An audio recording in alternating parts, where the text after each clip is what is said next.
Hello everyone, Reginald Scott here. Welcome to the video. Great to see you all again, and I hope you're all doing really well today. So today we are looking at how to lubricate a bike chain. There's going to be a few different people out there in the audience, so I'll start off with the people I'm really targeting this for, which is new riders, people who perhaps are getting into cycling and don't know how to lube their chain. This video is for you, and you made a very good decision clicking on this video, because I'm going to tell you how to lubricate your chain better than many cyclists out there who've been riding 10, 20 or even 30 years. It's actually shocking to me how many cyclists don't actually know how to lubricate their chain properly. And I think the reason for that is that it seems simple, doesn't it? You just put the oil on your chain, right? Job done. But actually there's more to it than that. And because people think it's so simple, and because so many people get this wrong, so many people do damage to their drivetrains or, create unnecessary mess that you don't need to. So we're going to go through that today. For the rest of you who have been riding much longer, perhaps regular viewers to my channel, you might think you know how to do this, and maybe you do. If you do, congratulations, well done. If you think you know, and actually from watching this video you found out you didn't, I'm glad I could help you. So there you go. Right. Today's video we will be looking at wet lube. We're not looking, this is oil basically. If you need a dry lubrication, I think most people are better off on oil, in my opinion, from my experience. But if you live in a very dry, arid, dusty environment, like the Sahara Desert or something, then I would say you should consider dry lube. But please avoid dry lubes in a bottle, unless it's drip-on wax. We'll get to wax in a minute. Unless it's drip-on wax, so you want to avoid things that look like bike oils, but have like a percentage of a dry lubricant within them, like Teflon, for example. Those dry lubes in a bottle, they evaporate on contact with the chain, and they leave behind that Teflon or that lubricating material. But it's only about 10% of the total contents of the bottle is actually lubricating material. And those dry lubes do an absolutely terrible job of lubricating your chain. From my experience working in a bike shop all these years, people who use dry lubes like that evaporate on contact and leave behind some kind of little dust or particles, they just don't protect the chain very well. And those people end up changing their chains much more regularly. So avoid those. If you live in a dry, arid conditions kind of environment where there's very little rainfall and very little like muddy material around, but mostly dust, I would seriously recommend waxing your chain. I think that's probably the best option, because unlike dry lubes in a bottle, wax should, in theory, keep your drivetrain going for much longer and prevent damage to the drivetrain. Okay, but for everybody else living in environments where it actually rains, I would suggest oil. In the next video, not this video, but the video that's going to follow this one, I will be showing you how to make my own brand of bike oil.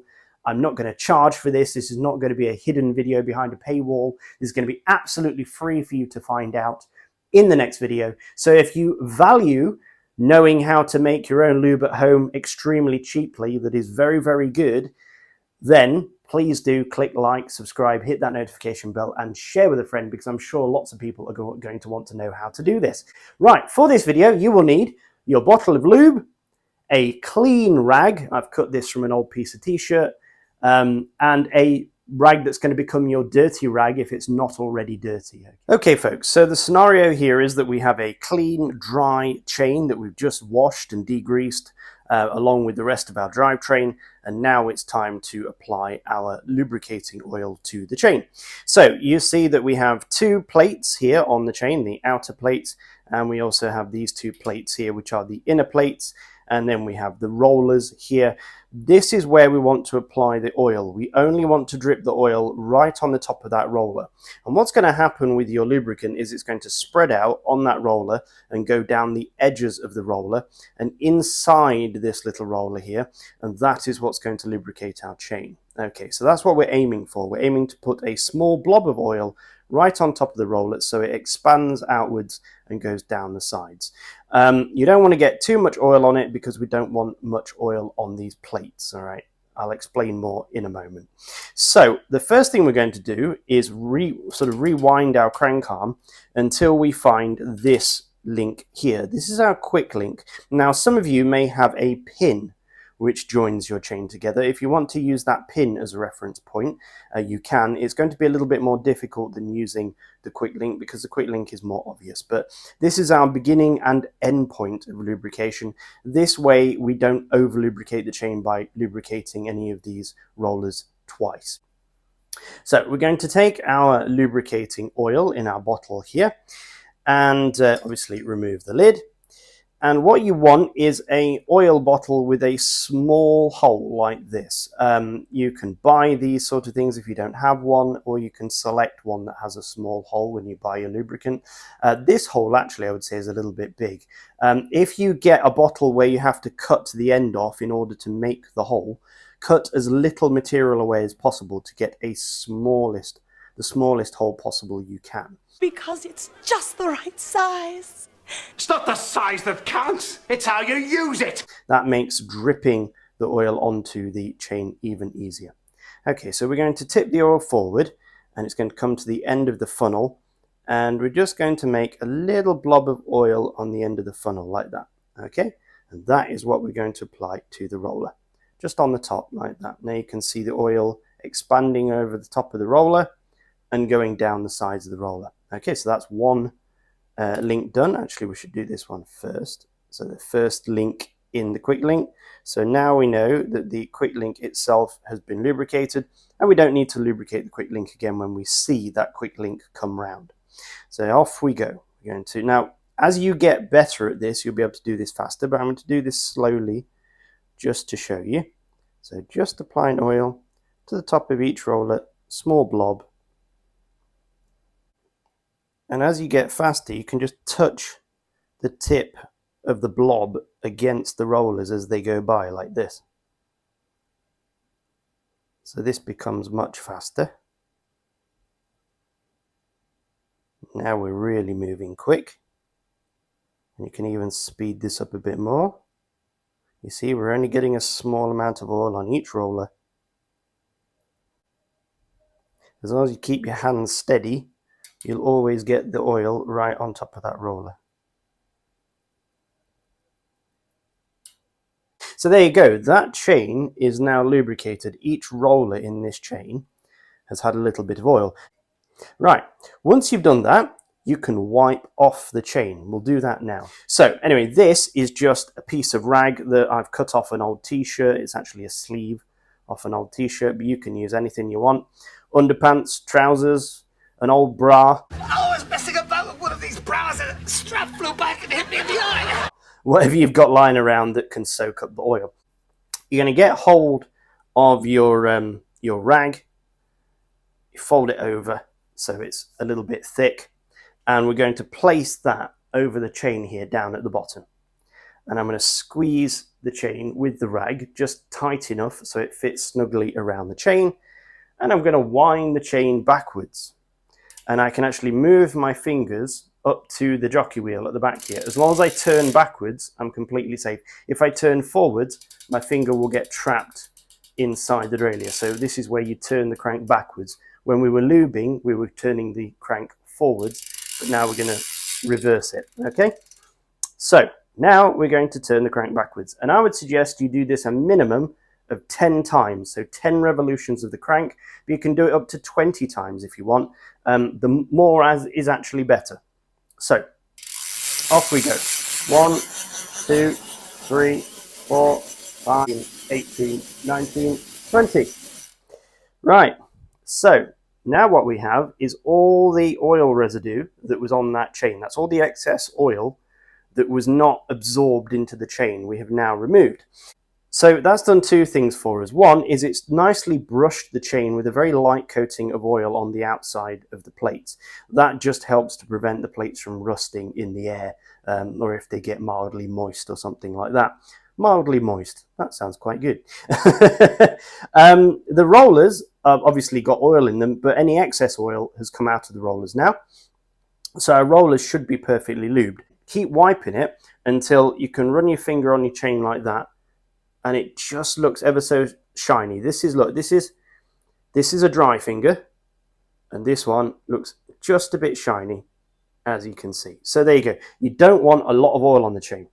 just enough to go inside those rollers to lubricate those bearing surfaces. And that's it. This is how I wash and clean my bike. I do a week's worth of riding. I do about anywhere from 100 to 300 kilometers on a chain lubricated like this. And during that week, I very rarely, if at all, re-lube the chain. This chain, in my opinion, is now good for that 300. And the reason it's good for that 300 is because it's nicely wiped off, and because the oil is only inside the chain, it doesn't pick up that much dirt. So this should stay clean for a long time. If we look at a chain that comes from the manufacturer, you can see when the chain comes from the manufacturer, it comes absolutely bathed in an oil or grease, right, from the factory. This is what people are used to. This is what people think is normal. And the problem with this is that if you have a chain that's all greasy and oily on the outer plates like this, it picks up every particle of dirt. And so your chain will get dirty really quickly. But as I say, if you wipe them off really well like this, I mean, I can touch this right now and nothing's coming off on my fingers. If you wipe them really well like this, they don't pick up a lot of dirt. And as I say, the lubrication which is in there is more than enough for 150, 300 kilometers worth of riding. At the end of the week, after I've done my riding, I wash and degrease my chain completely, and I repeat this process.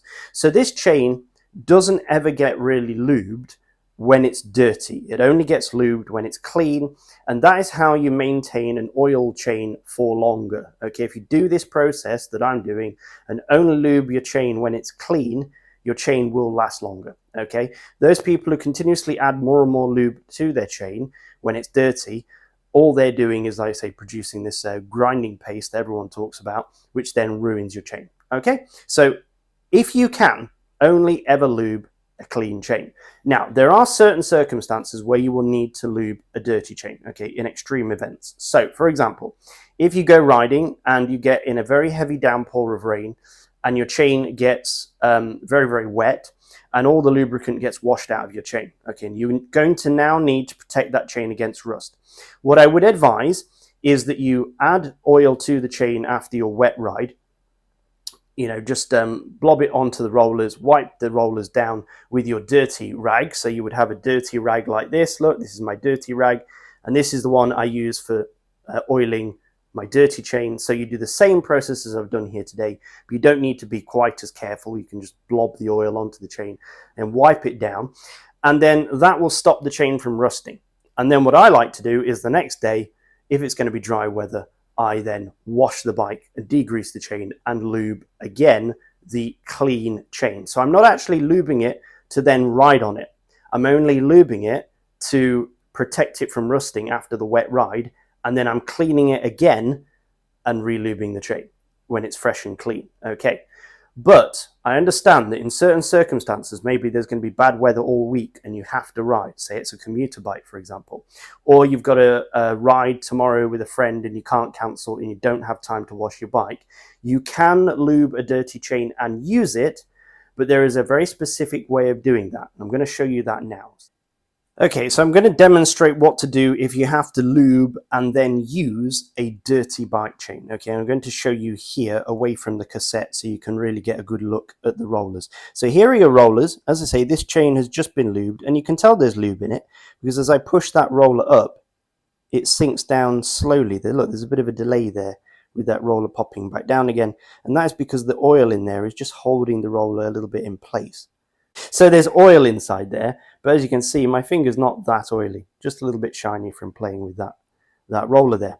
Right, now we're going to show you, as I say, how to lube a dirty chain. What you do is you get your dirty chain and you get your dirty rag and you wipe down your dirty chain. Okay, same way that you just saw me wipe down the clean chain after oiling. You give it a really good wipe down.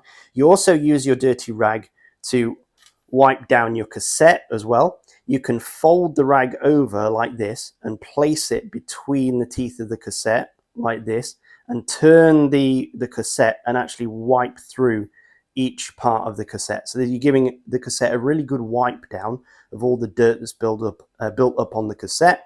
And you can also use the rag to wipe down the inside of your derailleurs and the teeth on your crank as well. So use your dirty rag to give your drivetrain a complete wipe down before you start lubing. Okay, again, this is a dirty chain that you have to ride the next day. So once you've given everything a really good wipe down with your rag, you'll have wiped off a lot of the surface dirt off your chain. Then what we're going to do is we're basically going to wash the rollers with lube. So normally we would wash the rollers with degreaser and water and soap and things like that to get rid of the dirt inside the rollers. But now we're going to give them a bath in lube. So what you do is you add significantly more lube to your roller than you would do normally. Like that. You completely bathe the roller in lube. And what that's going to do is that lubricant is going to go down inside there and it's going to flush out all the dirt that's held in by the old dirty lubricant that's inside that roller. Now, well, not all the dirt, but a percentage of the dirt, okay? So we bathe each one of these rollers in lube as we lube the chain. So significantly more oil than you would normally put on it. That's why it's good to have a really cheap oil, which I will show you how to make in the next video. So make sure you hit the notification bell for that. Once we've completely bathed all of our chain in additional oil, so we've got lots and lots of excess oil. I'll just show you now how much excess oil we've got here. Look, see, it's dripping out the bottom of those rollers. We then take our dirty rag again. We try and find a clean section of our dirty rag, and we wipe down the chain again in the same way as I demonstrated earlier. In this one, I'm only doing these two rollers because I don't really want to overlube this chain too much because it is a brand new clean chain. And what we're doing again, like I say, is we're driving out as much of that dirt from the chain as we possibly can. So you're basically bathing the chain in oil. Don't just add oil to a dirty chain without wiping the chain first, and then also don't just leave the chain bathed in oil and not wipe it down really, really well. Again, do 10 or 20 rotations of that crank arm just to really soak up that excess oil, and it will remove the dirt from the chain. And that way you'll have a reasonably clean chain. It won't be the cleanest chain in the world, but it will be significantly cleaner than if you just left it dirty, and at least it will be well lubricated, so if you do go riding in the rain again, it'll have a bit more resistance to the water. Okay, so that is how you lube and then use a dirty chain. And if you still think you could remove more oil, more dirt, repeat the process. Lube everything really well again, wipe everything down again. Now, if you do this, you will see spots of oil appearing on your chainstays and things when you ride. It's just unavoidable because you've completely overlubed the rollers. But if you only lube a clean chain and wipe it off really well like I initially demonstrated, you won't get a lot of buildup of oil on your chain.